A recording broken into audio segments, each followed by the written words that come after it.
ഞങ്ങളുടെ കുഞ്ഞു വാവയ്ക്ക് യാത്ര ചെയ്യാൻ ഭയങ്കര ഇഷ്ടമാണ് കേട്ടോ. അതുകൊണ്ട് ഇവൾക്കൊരു 4th month ഒക്കെ ആയപ്പോൾ തൊട്ടിട്ട് ഞങ്ങൾ ദൂരേക്കുള്ള യാത്രകളൊക്കെ സ്റ്റാർട്ട് ചെയ്തു. അതിൽ ഏറ്റവും ചാലഞ്ചിങ് ആയിട്ടുള്ളത് കാർ സീറ്റിലിരിക്കുക എന്നുള്ളതാണ്. ഇപ്പോൾ പല പാരൻസിനും ഇത് റിലേറ്റ് ചെയ്യാൻ പറ്റും കേട്ടോ. കാർ സീറ്റിൽ ഇങ്ങനെ ഇരുന്ന് കഴിഞ്ഞാൽ ആദ്യമൊക്കെ ഓക്കെയാണ്, പുറത്തു പോകുന്ന സന്തോഷം. വണ്ടി കുറച്ച് മൂവ് ചെയ്ത് തുടങ്ങുമ്പോൾ ആൾക്ക് നമ്മുടെ കയ്യിൽ കയറണം. ഇവിടെ ഇവളെ എൻഗേജ് ചെയ്തിരുത്താന്ന് പറയുന്നത് തന്നെ വലിയൊരു ടാസ്ക്കാണ് കേട്ടോ. ഇടയ്ക്കൊക്കെ ഞങ്ങൾ വണ്ടിയൊക്കെ സ്റ്റോപ്പ് ചെയ്ത് ആളൊന്ന് കാമൊക്കെ ആയിട്ടാണ് വീണ്ടും നമ്മൾ ഡ്രൈവ് ചെയ്ത് പോണത് കേട്ടോ. ഭയങ്കര ടഫായിട്ടുള്ള ടാസ്ക്കാണ്.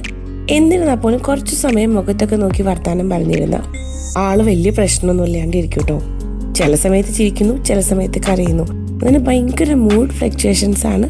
വേറൊന്നല്ല, ആളുടെ ഉദ്ദേശം എന്ന് പറയുന്നത് എങ്ങനെയെങ്കിലും ഇവിടെ നിന്ന് എണീറ്റ് നമ്മുടെ കൈ കയറാന്നുള്ളതാണ്. എന്നാൽ ആൾക്ക് യാത്ര ചെയ്യാൻ വേണം കേട്ടോ. പുറത്തു പോവുകയും കാഴ്ചകൾ കാണാനൊക്കെ ഇഷ്ടമാണ്. എനിക്ക് തോന്നുന്നു ഒരുമാതിരിപ്പെട്ട എല്ലാ പാരൻസും ഇത് എക്സ്പീരിയൻസ് ചെയ്തിട്ടുണ്ടാവും.